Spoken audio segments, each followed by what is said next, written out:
Hi, everybody, and welcome back to another episode of How to Leave a Cult.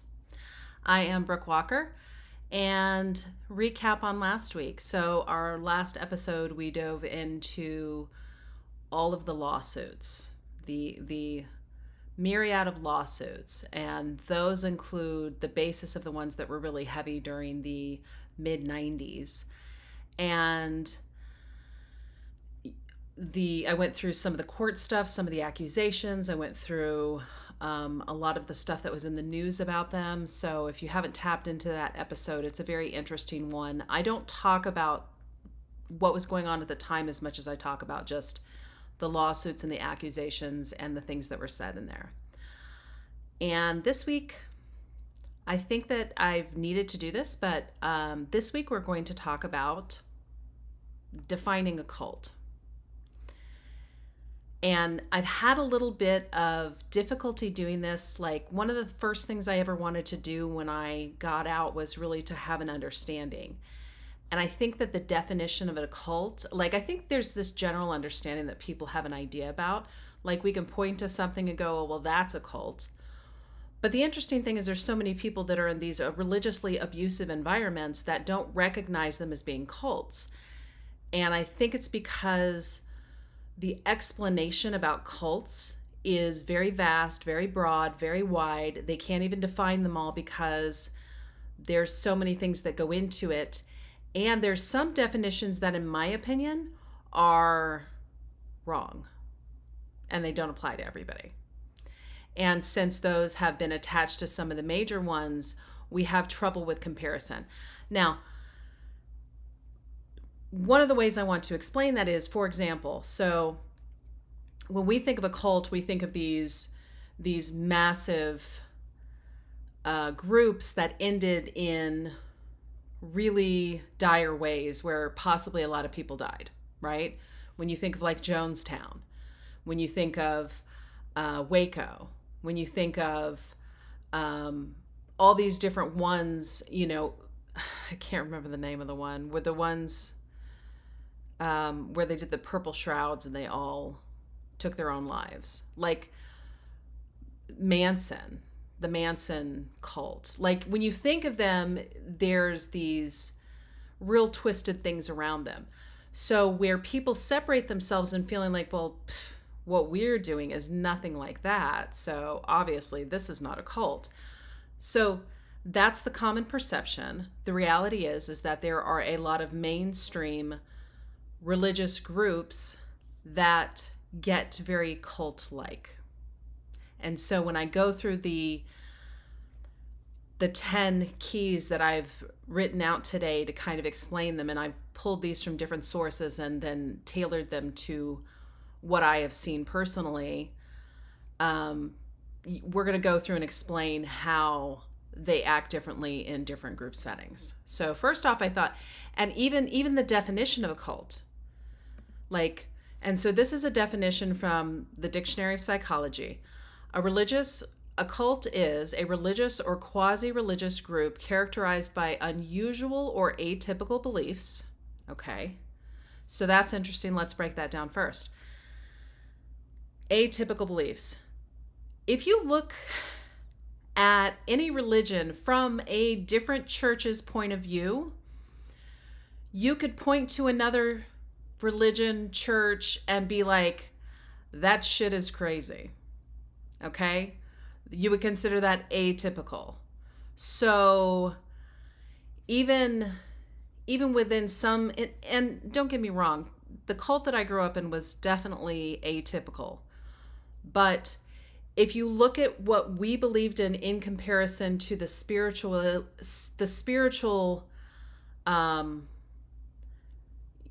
belief system that's out there in regards to mediums, reincarnation, chakras, all these different beliefs, we were not that strange. So it would be like a different version of Christianity or a different version of Catholicism or any of them. They kind of all take off into their own little directions from one church to another. Seclusion from the outside world. I don't think there's a lot of groups that have cult-like characteristics that are not specifically secluded. Since I have gotten out of the Church of Immortal Consciousness, one of the things I realized is I talked to a lot of people who grew up in religiously abusive environments that came from Christian backgrounds that were not secluded. They were very involved, but they did keep a certain level of separation. Like, the tightness was definitely within the group. But then there's a lot of people that are in churches that are like that. And I'm not here to make excuses. I'm just here to explain, like, it's very easy to not see that as being that much of an example. And when you're looking at secluded from an outside group and you look at like Jonestown, like they were specifically in their own compounds and environments. So we had all, you look at all these other groups and they were within compounds and not actually within these other within the hub of their community. So to me, like, secluded would mean that you didn't work a normal job and you weren't doing things normally among the rest of the human population. And there's so many groups that have that. An authoritarian structure. Churches generally have an authoritarian structure, but I'm going to get into that one in a minute. And then cults tend to be highly cohesive, well-organized, secretive, and hostile to non-members. Most religious organizations are highly cohesive, well-organized, secretive to some degree. Some are more secretive than others. I didn't think we had secrets going on. I didn't find out a lot of secrets until after I left. And then hostile to non-members. We were not specifically hostile to non-members because we were always trying to bring new people in and grow. So the hostility only came from people that we felt like we were being attacked by, and then we would sue the shit out of them. So, and most churches are not hostile to non-members. But we will talk about, in my 10 things that I'm going to go over today, we will talk about the isolation that does happen. And some of that being the way that family members begin to cut them off from other people. So, okay. So, number one, authoritarian control. So, cults often revolve around a central figure or group of leaders who demand absolute obedience and discourage any form of criticism or accountability. Now, I want to make it very clear that the biggest part of that, the authoritarian control, is that they are not allowing criticism or accountability. They are the last word. When you question it, then you are gaslit oftentimes. You are gaslit about your faith or your lack of faith rather than being given explanation or better understanding of why something is that way. Things that you don't believe in, you should be able to question. And if you're in an environment that you can't do that, or you were in an environment that you couldn't do that, that's a problem. Whoever you're answering to or asking questions of does not understand it well enough. And that, not in and of itself, but that is a huge sign of a cult. The buck stops here and you can't go above that. And they're not willing to dive in any deeper. Run. Target the vulnerable. Now, this is another common one that I think it's misconstrued. I do believe that cults target the vulnerable, but I would disagree about what we look at as vulnerable. So vulnerable are more on the lines of individuals who are emotionally or psychologically vulnerable. So it doesn't mean that they're weak. It doesn't mean they're uneducated. It's really more that people that are looking for belonging or purpose. So when somebody is looking for belonging or purpose, or like most of the people that came into the Church of Immortal Consciousness were attracted to it by feeling like this was a family that they could raise their kids with other like-minded families, which is what most people in groups are doing. They're looking to surround themselves with other people who have similar beliefs and raise their kids with and feel a sense of community and safety and caring and have some similar belief sets. What makes you vulnerable is that you don't question beyond certain things, perhaps. And I think as people, we are a little bit susceptible to this. I think religion gives this dysfunctional parenting idea a lot of the times. And what I mean by that is that there's this great power above us. There's this great power above us that is consistently deciding on our overall good or bad type of situation, right? And to me, that's not my experience of what I believe a higher power is. To me, I am consistently working towards finding a place of joy and purpose and connection. And since I do that, instead of this idea that there's this man with a white beard who's dictating things like he's a hateful parent or something like that. I mean, and I think that, I'm not sure if I'm communicating this well, so just bear with me. I think that in relationships, I think that in churches, there is this belief that we have difficulty making decisions because we want things to be put out before us. And I think a lot of it goes back to our dysfunctional occurrences that have happened when we were young, or our perception of the way that our parents handle things with us. And one of the biggest lessons I've learned in my life is learning how to take responsibility for my life and understand that all of my situation is up to me. And once I've done that, not only does it make me very clear about my choices, good, bad, or indifferent, but it also makes me very clear about the things I want to do going forward to create a future that I'm excited about. It helps me create good relationships around me, but it also makes sure that I'm not vulnerable to people manipulating me, because I'm not looking for some level of parental dominance or something. So I don't input trying to lord over somebody else and manipulate, and nobody does that to me. And vulnerability comes in that form. Okay, hopefully that makes sense. Number 3, comprehensive control. Same thing with authoritarian control. Comprehensive control is similar, but it goes beyond just spiritual guidance. And I see this in a lot of religious environments. But they strive to control multiple aspects of members' lives, including personal choices, behaviors. So in our church, they controlled what you would do for a living. They would control who you would get married to. They would control where you lived. They would control your financial situation. So there was not an aspect of your life that wasn't controlled by that. However, you don't have to have all of those pieces for it to be a cult. You could have just multiple pieces. See, in my opinion, a church's main thing should be to give spiritual guidance. And it's guidance. It's not control.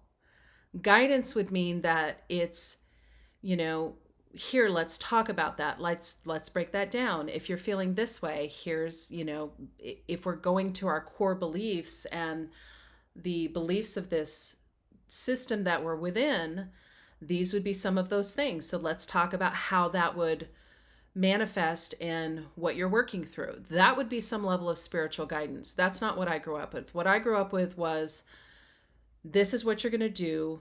You're getting out of school because of this reason. You need to serve. You're lazy.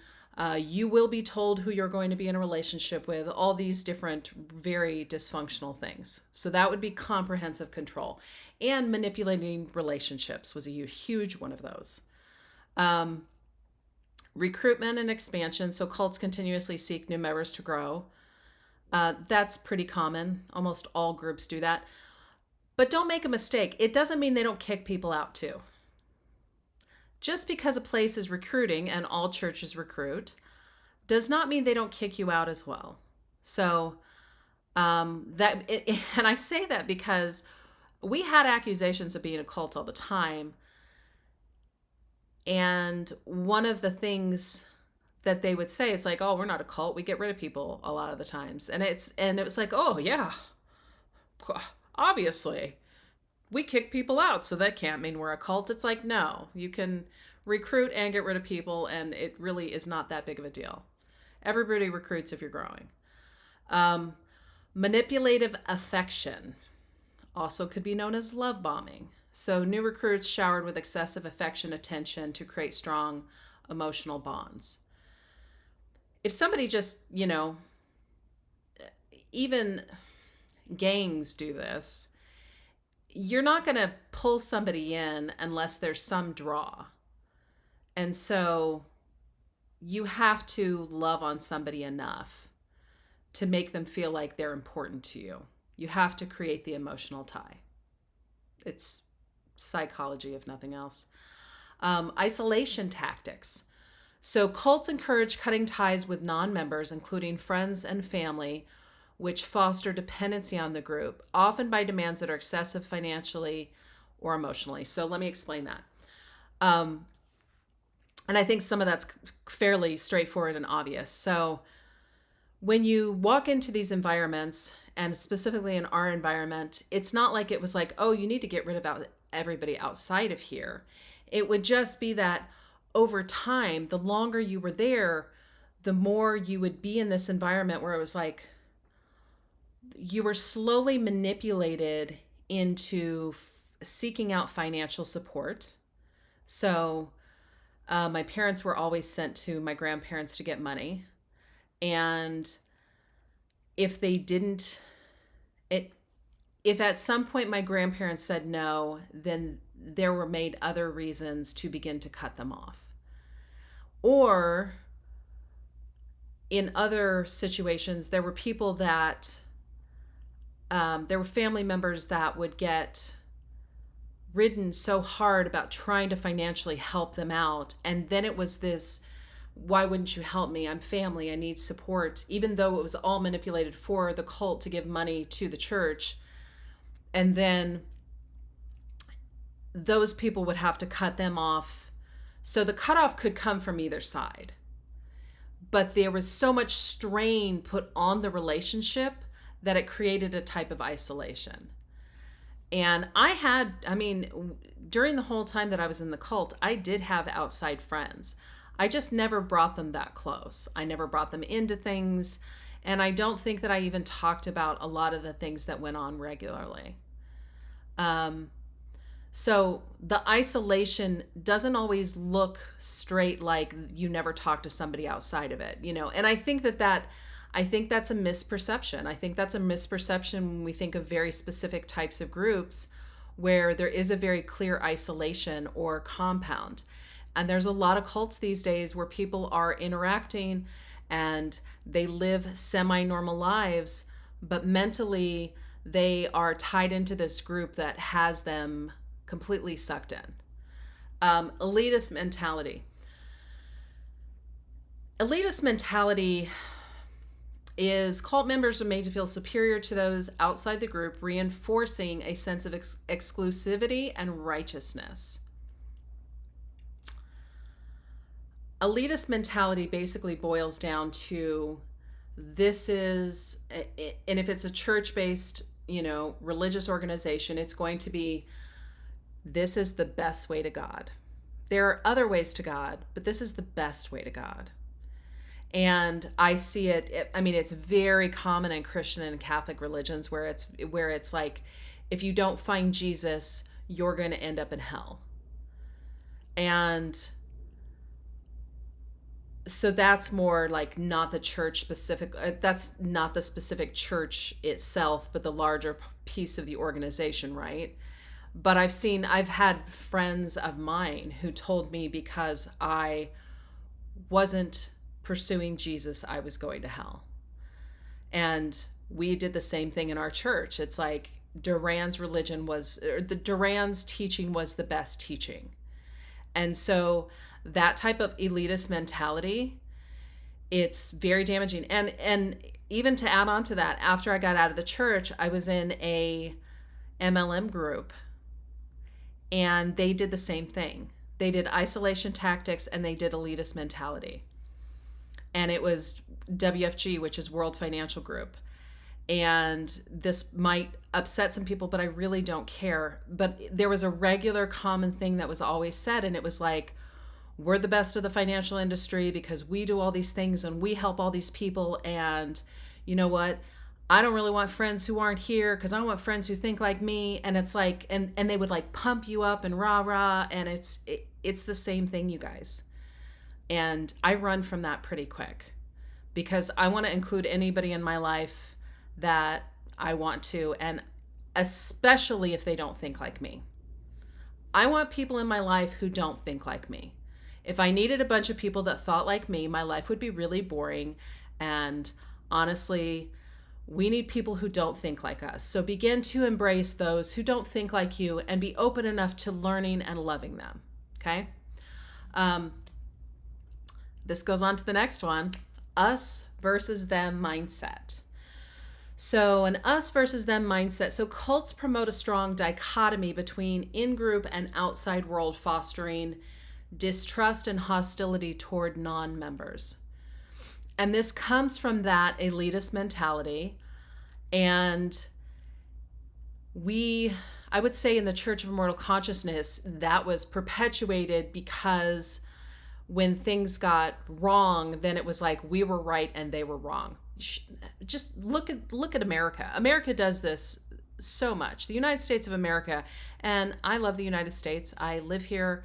I feel very grateful in a lot of ways, but there is a whole mindset like the United States of America is better than other countries. And it's like, love where you're from, but love your neighbors too. And be willing to see that there may be things that others have in place that you could love and learn from. So if you find yourself in that type of situation, like, just understand, like, I think that a healthy group would be more like, yes, we love this. We love us, but also we love that. It's different, maybe not be your thing, but we can love that too. We can love us and we can love that. Those things can exist together. Number 9, above the law. Ugh. I've seen so much of this. Sorry. Above the law, cults often operate with a sense of impunity, believing their actions are justified and beyond societal laws. So they hold themselves to a spiritual understanding of law instead of a legal understanding of it. And it's interesting because I grew up as an attorney's daughter, but still there was this idea that there was certain things we didn't have to do. So I remember working in at the law firm, and then we have all these people who are in financial need, who are on things like state assistance, and all these situations where people would try to skirt different situations. Men who would try not to pay child support, trying to fight amongst different ways to, like the whole kiting lawsuit, where we were bouncing around this huge amount of money rather than working within the fact that we didn't have enough money to support all the people, and understanding that some people needed to go get a decent fucking job to support themselves, like that kind of stuff. So above the law. And a lot of groups do this. Delegitimizing former members. So, and this is ostracizing too. You could use the word ostracizing as well. But those who leave the cult are often discredited and vilified to discourage others from following their lead. Now, I don't think it's just about discouraging. Sorry, my volume was off. I don't know what's going on. I don't think it's just discouraging them from following their lead. I think it also prevents you from ever talking to those people about why, which is huge. Because when you're not talking to people about why they've left, I mean, one of the women who left found out, a decade later, she had been beaten up by Stephen Camp. Literally physically beaten up. And if nobody ever knows that, and there's only one side telling a story, and the side telling the story are the ministers of the church who are manipulating and controlling you, it really changes your view and your perception. So they are narrating and controlling the story that you hear. So that's huge. In a non-controlling abusive environment, that doesn't happen. Okay? Now, here's one that you're going to hear a lot told about cults that I think I kind of went over in the beginning when we were talking about atypical beliefs, but extremist beliefs is a big one that people talk about. So cult ideologies often include radical beliefs that deviate significantly from mainstream society, making them seem bizarre or irrational. I think that belief system is relative. You could go to a different point of the country and you could see some of the things people do, and you could think that that is radical belief or deviates significantly from mainstream society. So going to a different country, you would see the way people live and think some of that. So I think that's very difficult to define. And I think that because there's so many mainstream cults these days, that one really doesn't apply most of the time. So anyway, I thought that this would be a great episode to kind of define all these things. I hope this has been good for you guys. I will see you guys next time, and have an amazing day. Bye-bye.